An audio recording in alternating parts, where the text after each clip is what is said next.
السلام عليكم ورحمة الله وبركاته في حلقة جديدة من ميدو الملاعب. الفرقتين وحشين، الفرقتين مش مؤهلين ان هم يدولنا ماتش حلو، عندهم مشاكل كتير، عندهم غيابات، عندهم اصابات، في حاجة غلط في الفرقتين. مانشستر سيتي وريال مدريد داخلين يلعبوا بعض، كل العالم بيقول كلام من سبيل او على سبيل ماذا سيفعل العيان بالميت، على اساس انه فرقتين في حالة سيئة.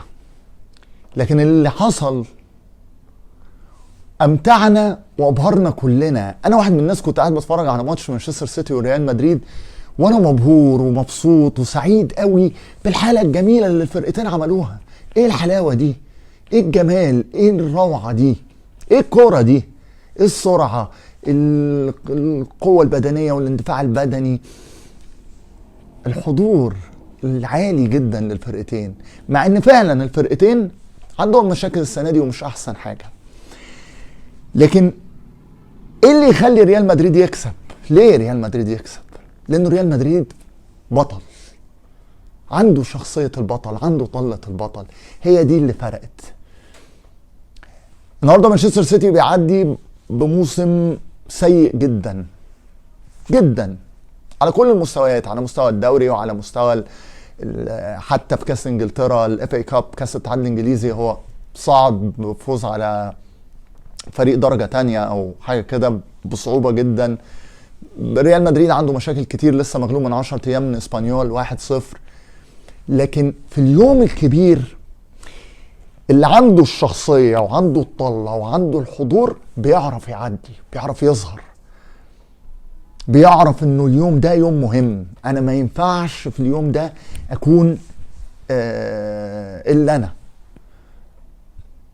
ما ينفعش اكون غير الفرقة القوية اللي داخلة تكسب.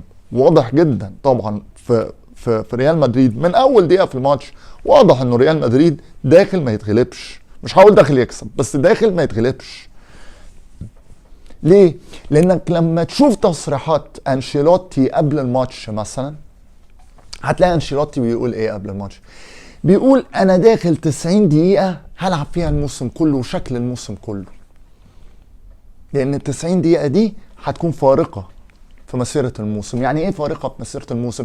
يعني انا لو اتغلبت من السيتي الفرقة هتقع مني خالص، ولو كسبت او على الاقل اتعادلت الدنيا هتفتح تاني وهنشم نفسنا.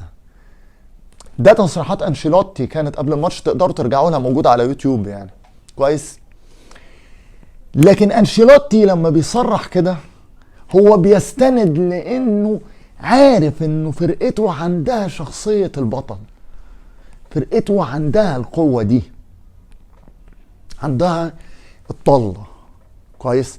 الناحية التانية جوارديولا للأسف تصريحاته كانت رايحة في السكة دي، وأهمية الماتش وقد إيه الماتش مهم. لكن جوارديولا حتى في كلامه قبل الماتش كان كله حذر، يعني بيتكلم انه ماتش مهم ولازم نكسب، والماتش ده مفتاح مهم جدا ممكن ينقذ الموسم وكلام من ده، ولكن في حذر كبير في تصريحات جوارديولا. كان ليه؟ لانه هو عارف انه هو مش ساند على حيطة صلبة، يعني مش ساند على الحيطة دي. تشوف ده فين؟ النهارده مانشستر سيتي بيتقدم مرتين، يعني 1-0 هالاند، كويس. ودي حاجة ممكن تهبط ريال مدريد قوي، خصوصا لما تاخدوا بالكم انه 1-0 بتاعت سيتي في وقت كان ريال مدريد احسن، وكان ريال مدريد مضيع. ريال مدريد كان بيقسم جوه ال 18 في واحدة من الكرات، يعني في واحدة من الفرص، كويس. ده ما حصلش، ريال مدريد ما وقعش بعد الجون، بالعكس ريال مدريد دخل في الماتش التاني وابتدى يهجم وابتدى يخلق هجمات، كويس.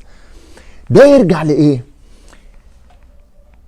لانه انشيلوتي زي ما قلت في كلامه كان ساند على حيطة صلبة اللي هي ريال مدريد وشخصية ريال مدريد وشخصية البطل العظيم ده اللي اسمه ريال مدريد، كويس. تشوفها في حاجات في الماتش، يعني في حاجات واضحة جدا.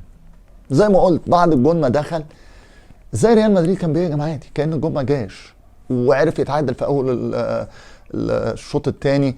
الجون غريب جدا بتاع مبابي ده يعني كمان ده حكايه تانية، يعني هو برضو ايه، الحظ لما ياتي يخلي اعمى ساعاتي، يعني الكره في قصبه رجل مبابي راحت في الناحيه الثانيه يعني فعلا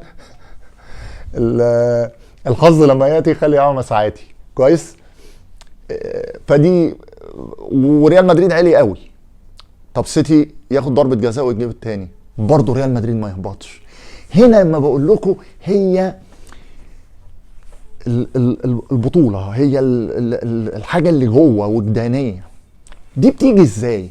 دي بتيجي نقول بمقومات. كل المقومات دي عند ريال مدريد. ليه؟ لان انت المقومات ان انت بتبقى مخطط صح جدا علشان تكون عندك شخصيه وكده، وطله في الملعب، والطله دي هي اللي ترجعك حتى وانت وحش تعرف تكسب، وتعرف تكسب ماتشات كبيره وتكسب بطولات. الطله دي بتيجي ازاي؟ بتخطيط. تبقى عامل انت تخطيط استراتيجي للفرقه بتاعتك والخطه النادي ومستقبل النادي، ولما النادي هيعدي بازمه هتعمل ايه وهتعالجها ازاي وكيفيه مواجهتها. كل الكلام ده بيبقى موجود، وبيبقى جوه الاستراتيجيه دي او التخطيط الاستراتيجي ده بيبقى موجود اداره مخاطر واداره ازمات. كل الكلام ده بيبقى معمول، وكل الكلام ده بيتعمل في ريال مدريد.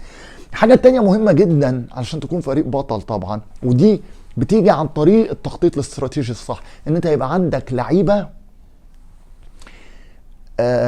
كويسه جدا، لعيبه عاليه، لعيبه بتعرف برضو تحل لك مشاكل، تحل لك ازمات.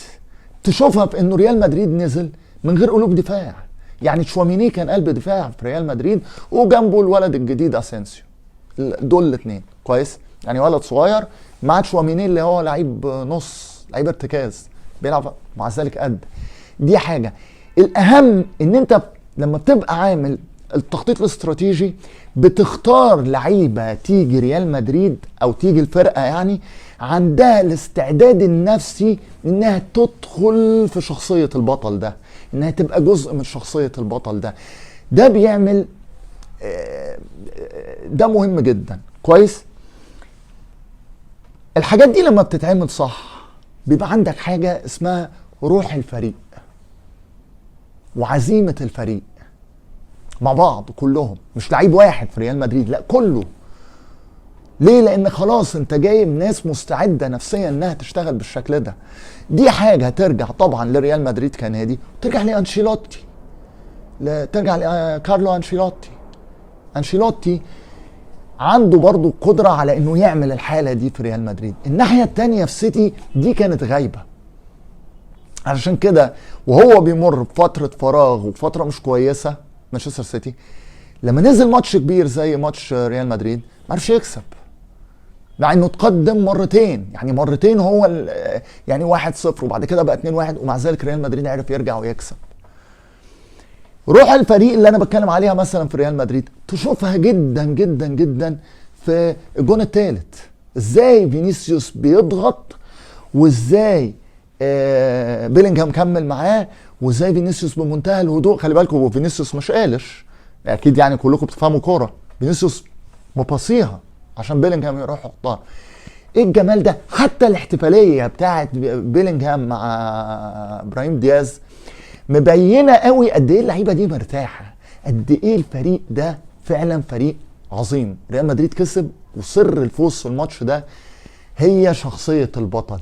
خلصت؟ ما خلصتش، لسه في ماتش تاني في برنابيو، لسه سيتي يقدر يرجع ويكسب، لكن شرط واحد ان جوارديولا يشتغل على خلق حاله بطوله جوه لعيبته، وخلق شخصيه جديده لعيبته، وخلق شخصيه تقدر من خلال روح فريق متكامل تقدر تعدي ماتش ريال مدريد. شكرا جدا لمانشستر سيتي والريال مدريد الاثنين على المتعه الجميله اللي قدموها لنا، وعلى الماتش الجميل اللي قدموها لنا. الصراحه الثلاث اللي فات ده كانت ليله تجنن، وكانت ليله حلوه قوي بالنسبه لي. يعني انا كنت سعيد جدا جدا جدا وانا بتفرج على الماتش ده. في كل دقائق الماتش انا كنت في غايه السعاده. فلتحيا فلسطين، فلتحيا فلسطين، فلتحيا فلسطين. ربنا يحفظ فلسطين ويحفظ لبنان ويحفظ سوريا واليمن والسودان. ربنا يحفظ امهاتنا وابائنا، بناتنا واولادنا، اخواتنا واخواتنا. ربنا ينصر المقاومه الفلسطينيه. تعيش المقاومه، تعيش فلسطين، تعيش فلسطين، تعيش المقاومه، تعيش فلسطين، تعيش المقاومه. كده اكون وصلت معاكم لاخر حلقه. اتمنى تكون الحلقه عجبتكم، اتمنى يكون الموضوع نال اعجابكم. اترككم في رعايه الله وامنه وحفظه وسلامته. انا القاكم في حلقه جديده من ميدو والملاعب. عاش العرب، كل العرب. عاشت فلسطين حره عربيه ابيه بكل العرب ولكل العرب. فلسطين واهلنا في فلسطين هم اطهر شرف الامه العربيه.